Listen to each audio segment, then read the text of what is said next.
എല്ലാവരും കൂടി ജസ്റ്റ് ഒരു ഗെറ്റ് ഇവിടെ വന്നതാണ്.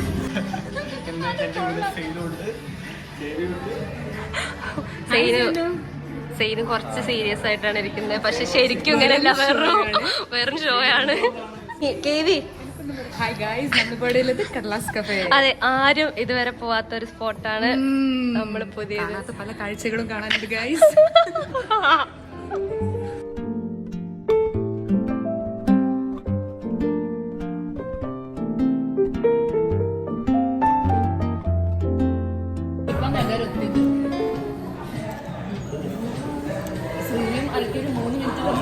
സാധനം എങ്ങനെയുണ്ട്? ചിക്കൻ നല്ല ഫ്രഷ് ആണ്.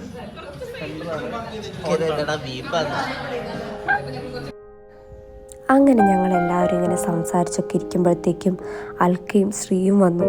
അങ്ങനെ കുറേ കാലം കഴിഞ്ഞ് കാണുന്നതുകൊണ്ട് എല്ലാവർക്കും ഭയങ്കര സന്തോഷമായിരുന്നു. സന്തോഷം മാത്രമല്ല, ഒരുപാട് കാര്യങ്ങൾ സംസാരിക്കാനും പൊട്ടിച്ചിരിക്കാനും ഒക്കെ ഉണ്ടായിരുന്നു. പിന്നെ നമ്മുടെ റിനു എത്തി. അങ്ങനെ വീണ്ടും ഞങ്ങളെല്ലാവരും കൂടെ കുറച്ച് നേരം കൂടെ അവിടെ ഇങ്ങനെ സംസാരിച്ചിട്ടും കഥകളൊക്കെ പറഞ്ഞ് ഇങ്ങനെ ഇരുന്നു. അങ്ങനെ നമ്മൾ എന്നാൽ ഇനി അടുത്ത സ്പോട്ട് പിടിച്ചേക്കാന്ന് വിചാരിച്ചു. അങ്ങനെ കടലാസ് കഫേന്ന് ഇറങ്ങി. എന്നിട്ട് എവിടെ പോകുന്നു ഇങ്ങനെ ആലോചിച്ചപ്പോഴാണ് സെയിന് പറഞ്ഞത് സെയിനു ഏതോ ഒരു സ്പോട്ടിലേക്ക് നമ്മൾ കൊണ്ടുപോകാമെന്ന്.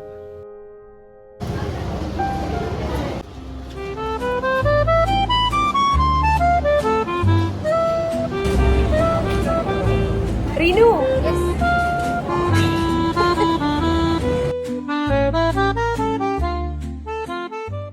സേനു, നമ്മളിപ്പോ എവിടെയാ വന്നിട്ടുള്ളത്?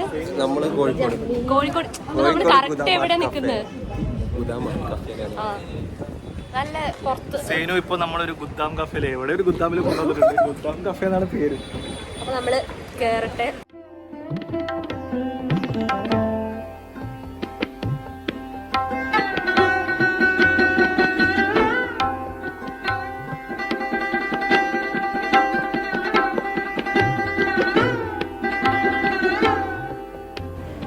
കോഴിക്കോട് ഒരു സീക്രട്ട് മ്യൂസിയത്തിലാണ് നമ്മളിപ്പോൾ ഉള്ളത്. ഗൈസ് അടിപൊളിയാണ്. വേറെ ഇതിന് മുന്നേ ഇവിടെ ആരെങ്കിലും വന്നിട്ടുണ്ടെങ്കിൽ പറയണം അല്ലേ? നമ്മൾ ഫസ്റ്റ് ടൈം ആണ്. പക്ഷേ നല്ല അടിപൊളി ആംബിയൻസ് ആണ്. അടിപൊളി. ഇവിടെ ഒരു സോങ് പരിപാടി അവതരിപ്പിക്കാൻ വേണ്ടി വന്നതാണ്. വെസ്റ്റേൺ സംഗീതത്തിലെ അഗ്രഗണ്യൻ സേനുവിന്റെ ഒരു അതിനോടൊപ്പം ക്ലാസിക്കൽ ഗാനം പഠിച്ച കർണാട്ടിക് മ്യൂസിക്കിലെ മ്യൂസിക്കിലെ രാജ്ഞി എന്നറിയപ്പെടുന്ന അൽക്ക. അടുത്തത് എന്നോട് പാട്ട് പാടാൻ പറഞ്ഞിട്ടുണ്ട്. പക്ഷെ ഞാൻ പാട്ട് നിർത്തിയിട്ടാണ്.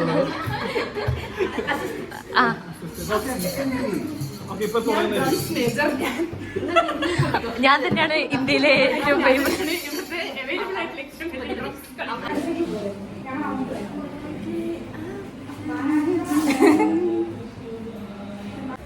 എടാ, നിനക്കിപ്പോ ഫുള്ള് കണ്ടിട്ട് എന്താ നിന്റെ അഭിപ്രായം?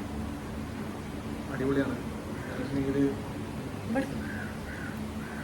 നല്ലൊരു എക്സ്പീരിയൻസ് ആണ്. ഇതിന് ഇത്രയും ഒരു 45 കൊല്ലത്തെ പുള്ളിയുടെ കളക്ഷനാണ് ഇതെന്നാണ് പറയുന്നത്. പക്ഷെ എന്നാലും സമ്മതിക്കണം, ഇത്രയും 32 രാജ്യങ്ങളോളം മൂപ്പര് പോയിട്ടുണ്ട്. അവിടെ നിന്നായിട്ട് കളക്ട് ചെയ്തതാണ്. ഒന്നും പറയില്ല, അത്രക്കും നല്ലൊരു ആംബിയൻസും അല്ലേ. കിട്ടില്ല.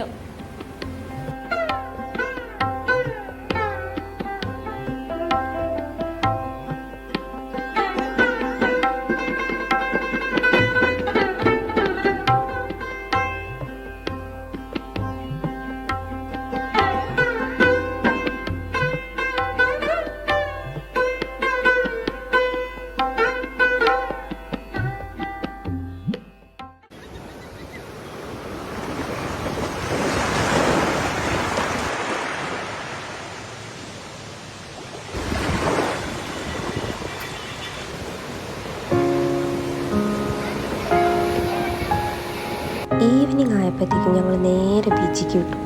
കോഴിക്കോട് വന്നാൽ പിന്നെ ബീച്ചിൽ പോകാണ്ട് നമുക്ക് തിരിച്ചു പോകാൻ പറ്റുമോ? എല്ലാവരും പോലെ തന്നെ എനിക്കും സൺസെറ്റ്സ് കാണാൻ ഭയങ്കര ഇഷ്ടമാണ്. അല്ലെ, ഇവിടെ എല്ലാ ദിവസവും ഇങ്ങനെ ആണോന്ന് എനിക്ക് അറിഞ്ഞൂടാ. പക്ഷേ അന്നത്തെ സൺസെറ്റ് അത് കിടിലമായിരുന്നു.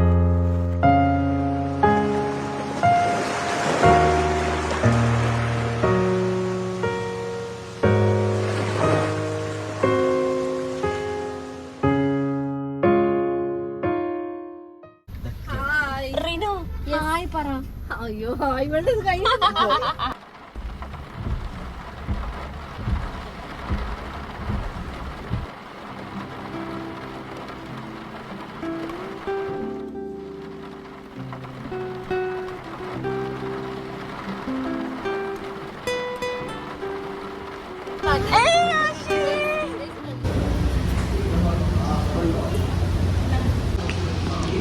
ആശി ഫുഡ് എങ്ങനെയുണ്ട്? ഏതാ ഏറ്റവും ഇഷ്ടപ്പെട്ടത്? അങ്ങനെ ലേസി വന്നു, ആശിഷ് വന്നു. എന്നിട്ട് നമ്മൾ കോഴിക്കോടുള്ള ചാമ്പ്യൻസ് ഹോട്ടലിൽ നിന്ന് രാവിലത്തെ ബ്രേക്ക്ഫാസ്റ്റൊക്കെ കഴിച്ച് നമ്മൾ അടുത്ത സ്പോട്ടിലേക്ക് പോകാമെന്ന് വെച്ചു. ഇൻസ്റ്റഗ്രാമിൽ ഒത്തിരി വൈറലായ കരിയത്തുംപാറ എന്ന് പറഞ്ഞ സ്പോട്ടിലേക്കാണ് നമ്മൾ പോയത്. കാലിക്കറ്റിൽ നിന്ന് ഏകദേശം ഒരു 1.5 മണിക്കൂർ ഡ്രൈവ് ഉണ്ടായിരുന്നു. സത്യം പറയാലോ, ഫോട്ടോസിലും വീഡിയോസിലൊക്കെ കാണുന്നതിനേക്കാളും എത്രയോ ഭംഗിയുള്ളൊരു സ്ഥലമാണെന്നറിയാതെ. പക്ഷെ ഞങ്ങൾക്ക് ഭാഗ്യമില്ലാണ്ടായിപ്പോയി. ഞങ്ങളവിടെ എത്തിയതും മഴ കാരണം ഡാം തുറന്നുകൊണ്ട് അവിടുത്തെ ഗേറ്റ് ക്ലോസ് ചെയ്തു. അതുകൊണ്ട് ഞങ്ങൾക്ക് ഉള്ളിൽ കയറാൻ പറ്റിയില്ല.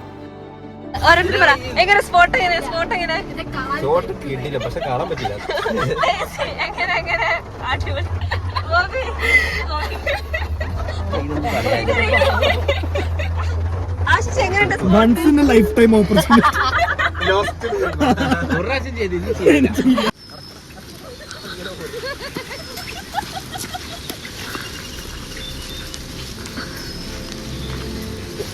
മഴയത്ത് അങ്ങനെ നല്ല ചൂട് ചായയും ചൂട് ഹോർലിക്സൊക്കെ കുടിച്ച് അവിടെ കുറേ നേരം ചിലവഴിച്ച് ഞങ്ങൾ ലാസ്റ്റ് കോഴിക്കോട്ടേക്ക് തിരിച്ചു.